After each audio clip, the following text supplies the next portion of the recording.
In the narrow, sun-warmed streets of Manila, where jeepneys roared and the air carried the scent of fried garlic and salt from the nearby bay, stood a tiny eatery named Casa de Elian. It wasn't a restaurant with fine linens or soft jazz music. It was a small, weathered carinderia squeezed between a laundry shop and a pawn store. The sign above the door was hand-painted, the tables mismatched, and the air was always thick with the smell of something sizzling in oil. But for the people who came there, it was a refuge, a place where every bite tasted like home.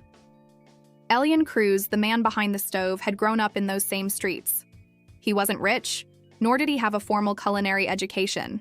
His hands bore tiny scars from years of cooking, and his apron was rarely without a stain. But he had a gift.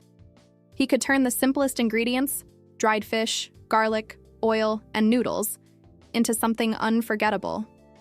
His signature dish was Tuyo Pasta, a humble reinvention of Italy's aglio e olio, flavored with the salty essence of sun-dried fish and the soul of the Philippines. Every morning before dawn, Elian would walk to the market to buy tuyo, thin, brittle fish that smelled strong enough to wake the whole block. He'd fry them crisp, crush them into flakes, and toss them with olive oil, garlic, and chili over golden pasta. It was simple, it was honest, it was his mother's favorite recipe. She used to say, "Elian, tuyo is poor man's food, but if you cook it with heart, even kings will crave it." When his mother passed, he promised to keep that dish alive. But business was slow. Most of his customers were construction workers and students, people who ate on a budget. Some days, Elian barely sold enough to cover rent. And then one afternoon, everything changed. A group of foreign food vloggers walked into Casa de Elian.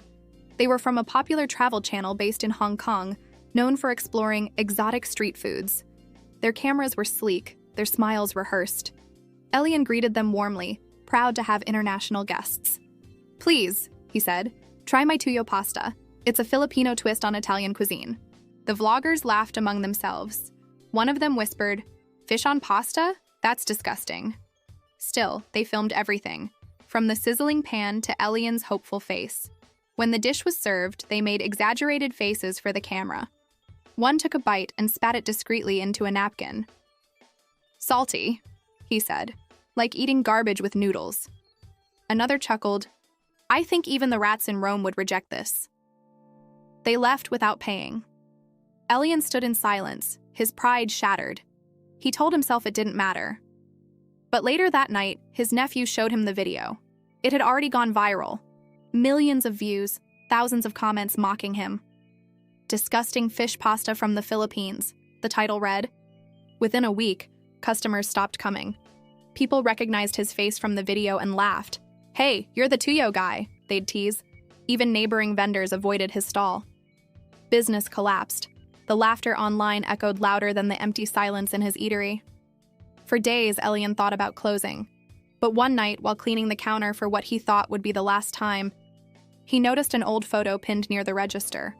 Him as a boy, standing beside his mother, both smiling over a pan of tuyo. Her handwriting on the back read, "Remember, anak, the world laughs until it tastes." Something in him reignited. He reopened the next morning, not for the world, but for his mother. He decided to rebuild quietly. He watched tutorials online about plating, presentation, modern techniques. He started collaborating with culinary students from a nearby university who admired his resilience. Together, they reinvented Tuyo Pasta. Same soul, refined look. The tuyo was now delicately crisped, the garlic confit golden, the noodles twisted into perfect nests. The same humble dish, reborn with grace. Months passed. Slowly, curious locals returned. Some came out of pity, others from curiosity. But they stayed because of the flavor. Bold, salty, comforting. One day, a tall man in a suit stepped into the carinderia. He was a producer for a global food show, World Palate Chronicles. He'd seen the viral video and wanted to feature Elian's story in their Underdog Chefs special. Elian hesitated. The last time cameras entered his eatery, they destroyed his reputation. But this time, the producer's tone was sincere.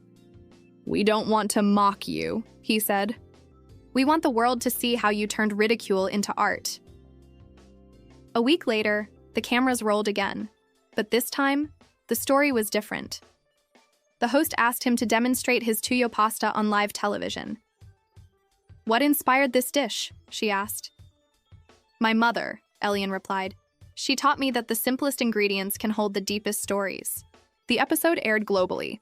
The response was overwhelming. Instead of mockery, there was admiration. Chefs from New York, Rome, and Tokyo commented online, curious about how dried fish could work in pasta. Food critics called it a genius collision of salt and soul. Soon, invitations arrived. One was from the Global Culinary Summit in Milan, a gathering of the world's finest chefs. They wanted Elian to represent the Philippines in a segment called Tradition Reinvented. The irony wasn't lost on him. Months ago, he was mocked by vloggers who said his dish disgraced pasta. Now, he was flying to the birthplace of spaghetti to showcase that very dish.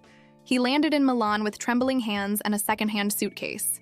The venue was grand. Marble floors, chandeliers, and a sea of white uniforms. The air buzzed with the clatter of utensils and conversations in dozens of languages. Elian stood at his modest station, surrounded by chefs with assistants and cutting-edge equipment. He had only his knives, his frying pan, and a small jar of Tuyo flakes. As he began to cook, the aroma of fried garlic and fish filled the air. Some chefs turned their heads, wrinkling their noses. "What is that smell?" an Italian whispered.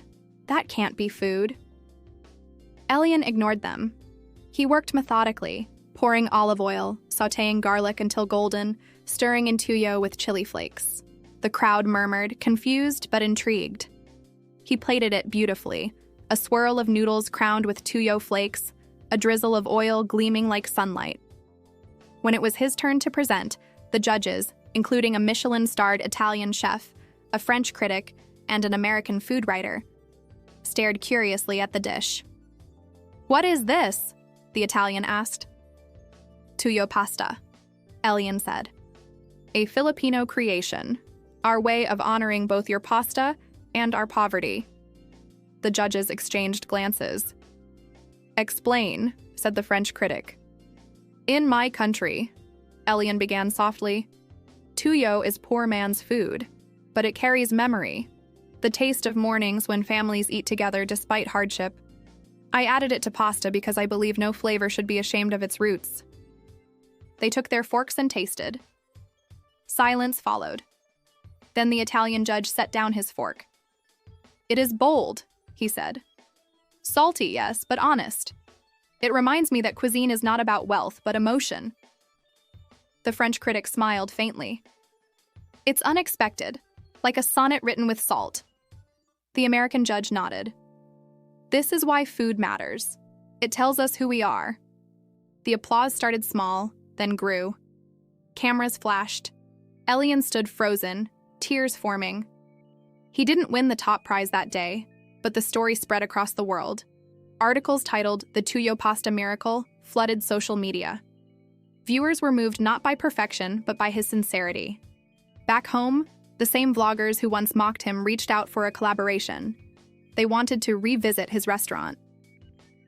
Elian smiled politely through the phone and said, "Sorry, we're fully booked." Then he hung up. Months later, Casa de Elian transformed from a modest carinderia into a cultural landmark. Tourists lined up for hours to taste the dish that redefined pride. Filipino chefs abroad started experimenting with local ingredients, inspired by Elian's courage. He received an award from the Philippine Department of Tourism for elevating Filipino cuisine on the world stage. But the proudest moment came when Elian returned to his mother's old home. He brought a plate of Tuyo pasta, placed it beside her framed photo, and whispered, "Ma, they finally tasted it." That night, as the lights of Manila flickered and laughter echoed through the streets, Casa de Elian stayed open late. The smell of garlic, oil, and Tuyo filled the air again, the smell of redemption, of a dream realized, of a humble man who turned ridicule into respect. The world had once laughed at his food. Now it lined up to taste it. And in every bite of that golden pasta was the unshakable truth, the soul of the Filipino, resilient, inventive, and sweeter after every storm.